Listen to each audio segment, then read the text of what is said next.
नमस्कार, मैं रचना शर्मा चढ़दी कला एमडीवी देख रहे हैं सभी दर्शकों का स्वागत करती हूं। आप देख रहे हैं उत्तर प्रदेश के समाचार।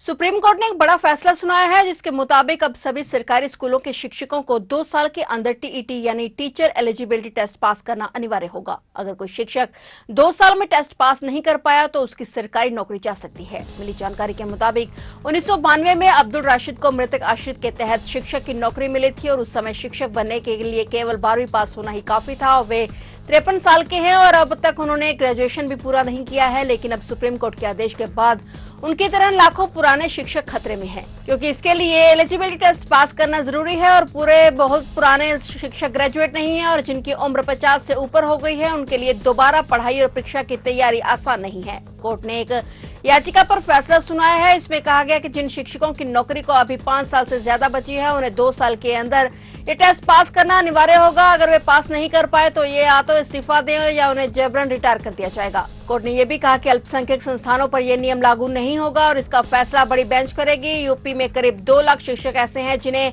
यह आदेश सीधे प्रभावित करेगा। पूरे देश में यह आंकड़ा लगभग 10 लाख तक पहुंच सकता है।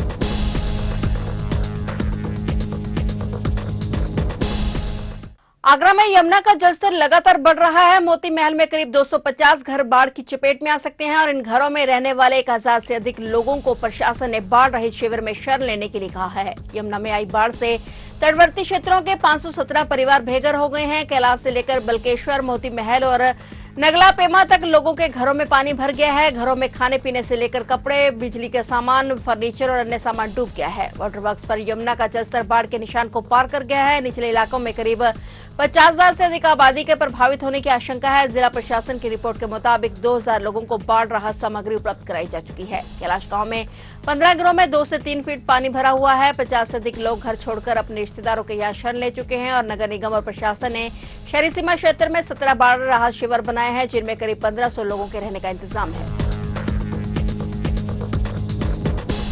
उत्तर प्रदेश के विशेष टास्क फोर्स ने पुलिस अभिरक्षा में 12 वर्षों से फरार और मेरठ के एक आपराधिक मामले में 50,000 का इनामी आरोपी इरफान को महाराष्ट्र के नांदेड़ जिले से गिरफ्तार किया है। एसटीएफ सूत्रों ने बताया कि इरफान जनपद मेरठ का निवासी है और मेरठ के बहुचर्चित दोहरे हत्याकांड का यह कुख्यात आरोपी 2013 में मेडिकल कॉलेज से पुलिस को चकमा देकर फरार हो गया था और तब से फरारी की जिंदगी जी रहा था। उसे महाराष्ट्र के नांदेड़ के बाजेगांव के हमदिया मस्जिद में गिरफ्तार किया गया है और मेरठ के सरूरपुर थाना क्षेत्र के हर्रा गांव का रहने वाला इरफान पड़ोस में मिठाई का काम करने वाले जुल्फकार की दुकान पर आने जाने वाली लड़कियों से छेड़छाड़ करता था। जुल्फकार ने इसका विरोध किया तो इरफान ने चाकू से उस पर हमला कर दिया और उसे इलाज के दौरान उसकी मौत हो गई। यही नहीं रुका, बल्कि मौके पर मौजूद जुल्फकार की 13-14 वर्षीय बेटी साजू का भी गला रेतकर बेरहमी से कत्ल कर दिया और इस सनसनीखेज वारदात से पूरा गांव दहल उठा था। थाना सरूरपुर में धारा 452, 302, 307 के तहत मुकदमा दर्ज हुआ था।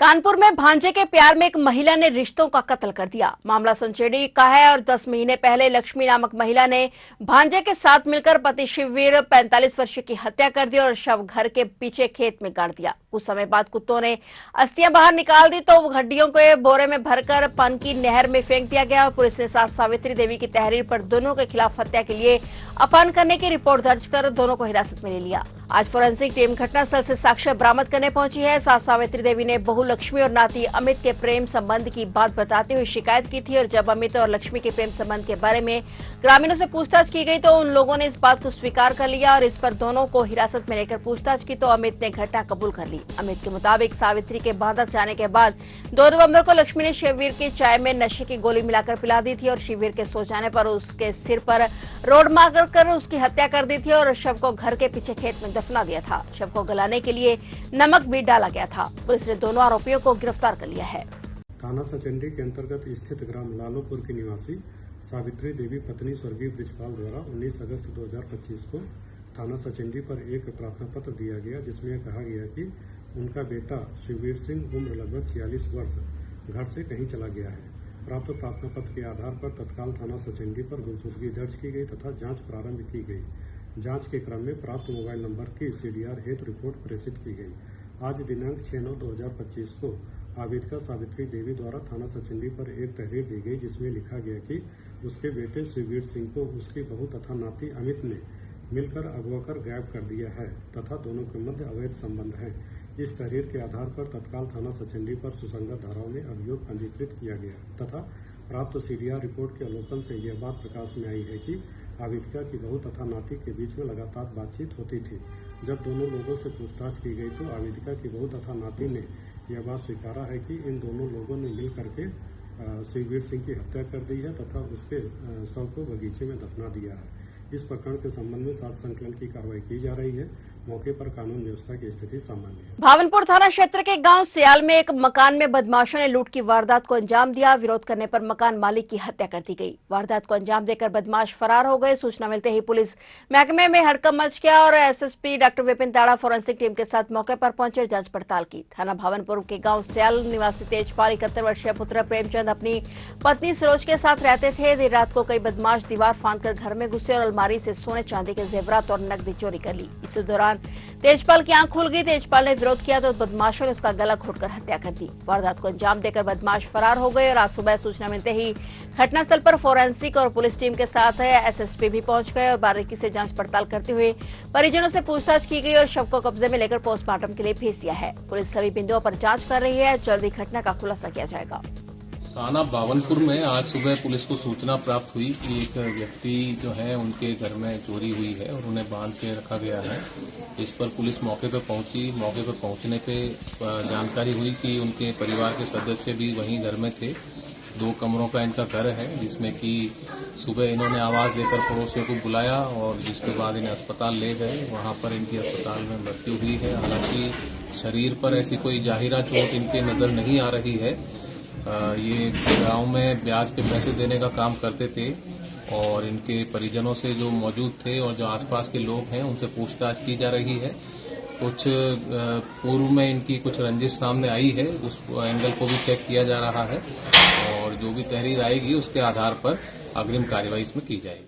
उत्तर प्रदेश की राजधानी लखनऊ के गोमती नगर थाना क्षेत्र में एक महिला से रेप और हत्या के आरोपी को पुलिस ने एक मुठभेड़ के बाद गिरफ्तार कर लिया है। आरोपी की पहचान अनुज रावत के रूप में हुई है, जो पहले से ही कई संगीन मामलों में वांछित था। बताया जा रहा है कि जब पुलिस अनुज रावत को पकड़ने गई तो उसने पुलिस पर फायरिंग शुरू कर दी। पुलिस ने भी जवाबी फायरिंग की जिसमें आरोपी गोली लगने से घायल हो गया और इसके बाद उसे मौके से गिरफ्तार कर लिया गया और इलाज के लिए अस्पताल में भर्ती कराया गया। अनुज रावत पर आरोप है कि उसने 45 वर्षीय महिला के साथ बलात्कार करने के बाद उसकी हत्या कर दी थी। ये वारदात गोमती नगर इलाके में हुई थी और इसकी जांच में पुलिस को अनुज के खिलाफ पुख्ता सबूत मिले थे। पुलिस के मुताबिक अनुज रावत के खिलाफ पहले भी रेप, हत्या और अन्य गंभीर मामलों में मुकदमे दर्ज हैं। उनमें एक खतरनाक अपराधी माना जा रहा था और जिसकी तलाश पुलिस काफी समय से कर रही थी। मुठभेड़ के बाद पुलिस ने आरोपी के पास से एक तमंचा बरामद किया है। फिलहाल उसे अस्पताल से इलाज के दौरान निगरानी में रखा गया है और पुलिस उससे मामले को लेकर पूछताछ कर रही है।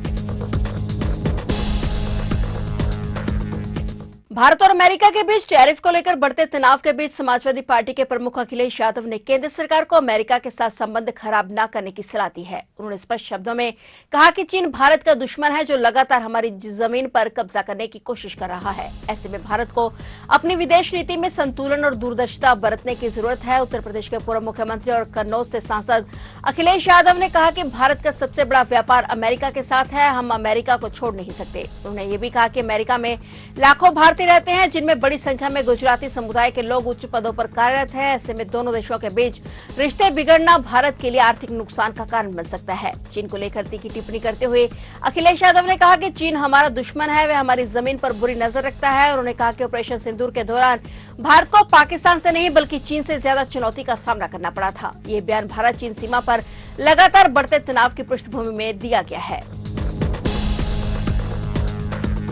उत्तर प्रदेश की राजधानी लखनऊ से एक हैरान करने वाला मामला सामने आया है। यहाँ एक युवती ने हरियाणवी फोक सिंगर उत्तम कुमार पर रेप का आरोप लगाया है। युवती सीएम योगी आदित्यनाथ के आवास पर पहुंची और आत्मदाह करने की कोशिश की गई, लेकिन वहां मौजूद सुरक्षा में तैनात पुलिस कर्मियों ने उसे पकड़ लिया और ऐसा नहीं करने दिया। बता दें कि सीएम आवास के बाहर खुद को आग लगाने की कोशिश करने लगी 25 साल की भावना उत्तम कुमार के साथ फिल्मों में भी काम करती थी। उसका आरोप है कि उत्तम कुमार ने शादी करने और बड़ी फिल्मों में काम दिलाने का झांसा देकर उसके साथ यौन शोषण किया। मामले को लेकर गाजियाबाद के शालीमार गार्डन पुलिस थाने में केस दर्ज किया गया। उसका आरोप है कि इस मामले में कोई कार्रवाई नहीं हुई, जिसके बाद उसने सीएम आवास पर पहुंचकर खुद को आग लगाने की कोशिश की। इसके बाद गौतमपल्ली थाने की पुलिस ने युवती को पकड़ा और इस घटना की जानकारी गाजियाबाद पुलिस को दी गई। फिलहाल गौतमपल्ली पुलिस आगे की कार्रवाई कर रही है। पुलिस ने मामला दर्ज कर लिया है और जांच शुरू कर दी है।